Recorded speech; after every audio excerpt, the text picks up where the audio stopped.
Hi, I'm Theron Ramacharaka. Recently, somebody asked me for help in finding their true self.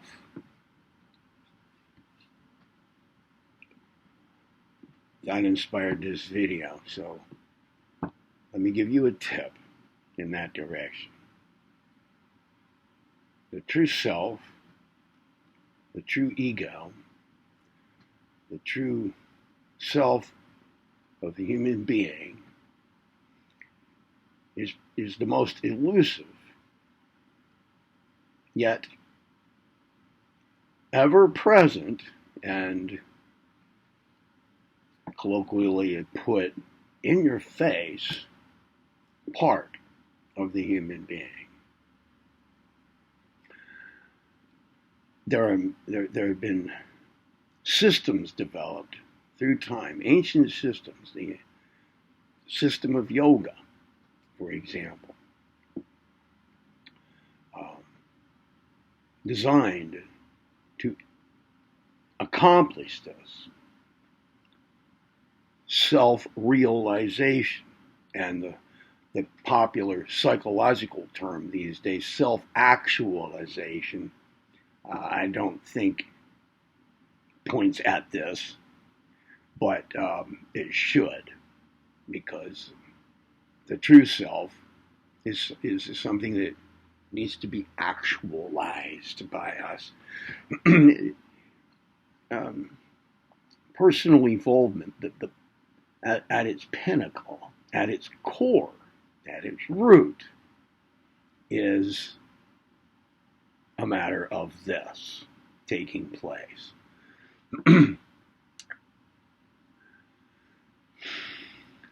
It's a difficult thing to explain. It may be difficult to achieve, to accomplish. It may take, if reincarnation is a fact, many, many lifetimes, myriad of lifetimes to do. Once the line is crossed such that the true self is realized and actualized, there's no going back, though, back to the former days. Okay. How to do it. This is a brief tip given to you by me right now, coming up in this video, with the realization, the understanding, at least on my part, that what works for one person may not work for another. This is just a tip, a quick tip. This may help you.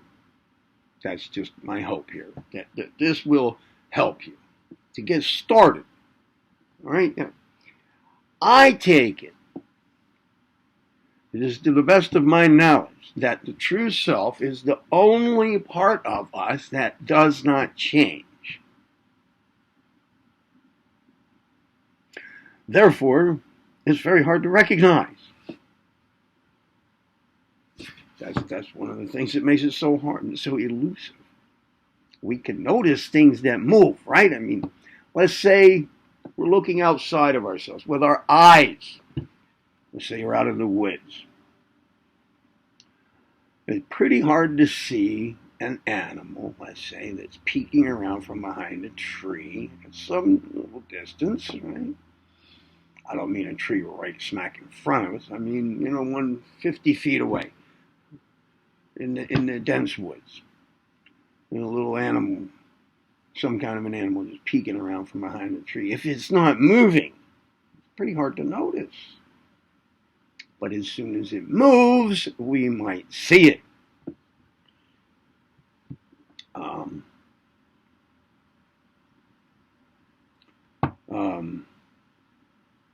A lion, a cat, they look for movement. They look for especially lateral movement when they're searching for prey.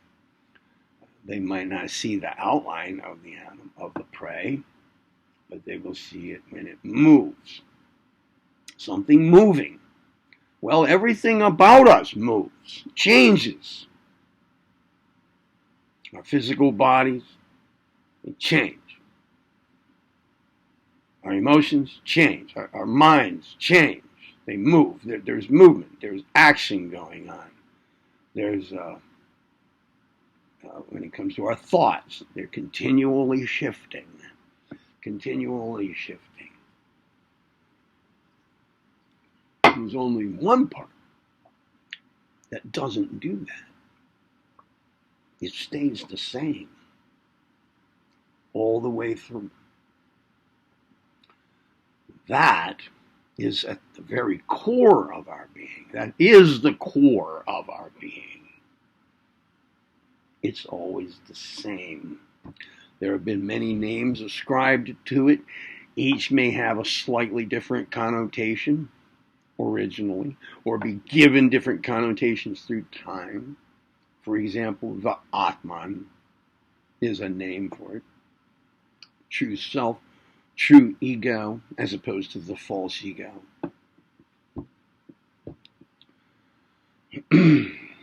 I like true self, myself. I like that. The another name for it, though, is I. Not the organs, but I, as in I am. I am going to whatever. I went to the doctor. I. If you think about it, the I, you, I, your I, when you were 3 years old, is the same one. It's the same as it is today when you're 33 years old, 43 years old, 63 years old, 83 years old. Same thing. It has not changed. Everything else about you has changed. Every other part of you has changed. And your personal identification with any of those changing parts, you personally identify with any of those parts, then you have a sense of identity that shifts. And that's part of that identification is the false ego, not the true one. The true one is that I. Now, we use the word I, and we kind of know what we mean by it. It's usually a false ego sort of kind of knowing. We're usually referring to some kind of, like some false ego, the false ego structure when we think we know what we mean by the word I. But we all use the word. We all use the concept.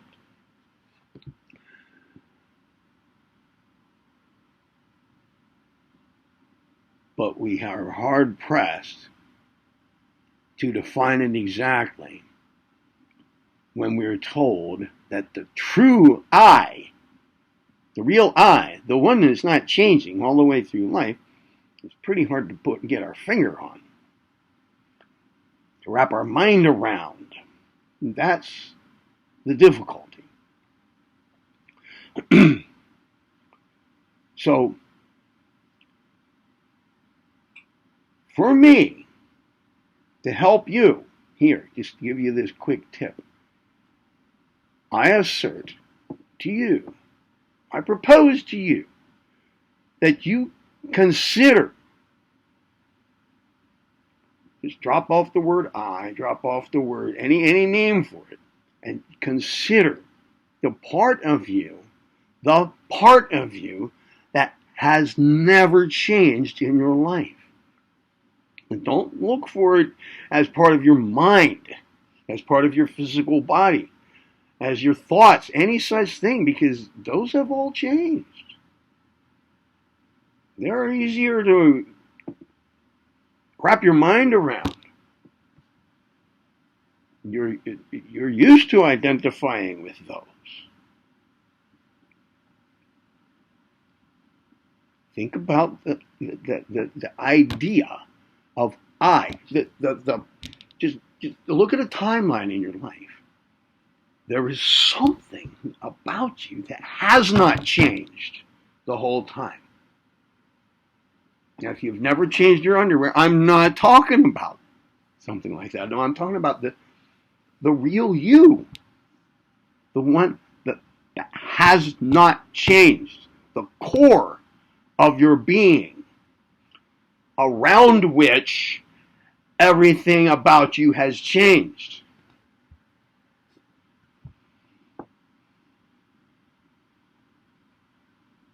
You can imagine it.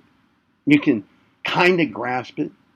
You might wonder if you're just kind of like fantasizing about it, dreaming it, vaguely getting the notion. Those are a start. But as soon as your mind jumps to some part of you that does change, or has changed, or is likely to change, then those are not it. Often people land on this by a process of elimination. They eliminate the physical body, blah, blah, blah.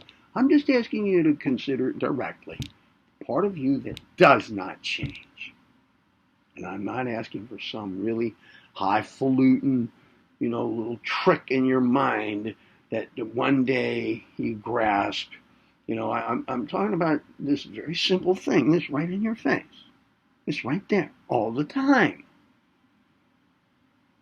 It's not that far off. In fact, it's not far at all. It's the closest thing. It's the very core of you that's always present, always there, always the same.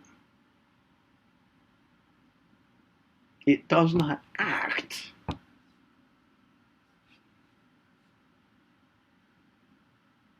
The core of your being does not change.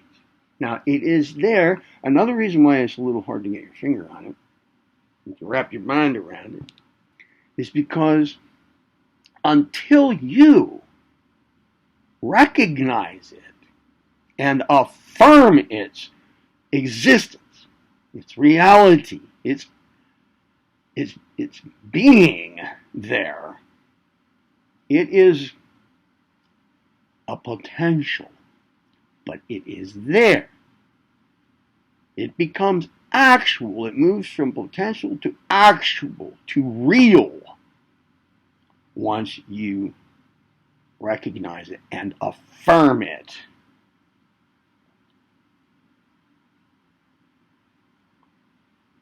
First comes recognition. Then comes realization. Not just mental, oh, I realize it now. I'm talking about making it real. And then comes manifesting it. First, you must recognize it. Somewhere in between recognition and realization, there's an affirmation that it is there, that you have recognized it, that it is a real thing. Then you have crossed that line.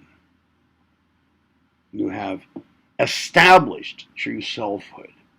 Of course, establishing it has many, it goes through many phases, recognition, realization, manifestation. But I propose that you have established its reality, its actual existence. You have made it that way. That is your doing.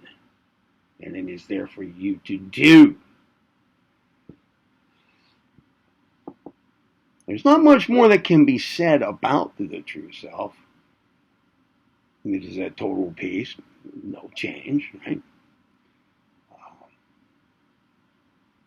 It knows no fear. Once established, once affirmed, once realized, once actualized, it is indestructible. It is let's say, the immortal part of you. All else will pass, one way or another.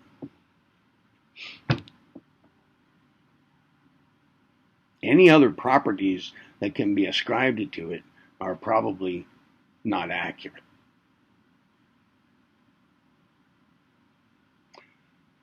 I don't want to talk any more about that. I just wanted to give you a tip to help you to recognize your true self.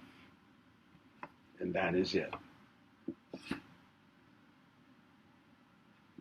I'm Theron Ramacharaka. Be well.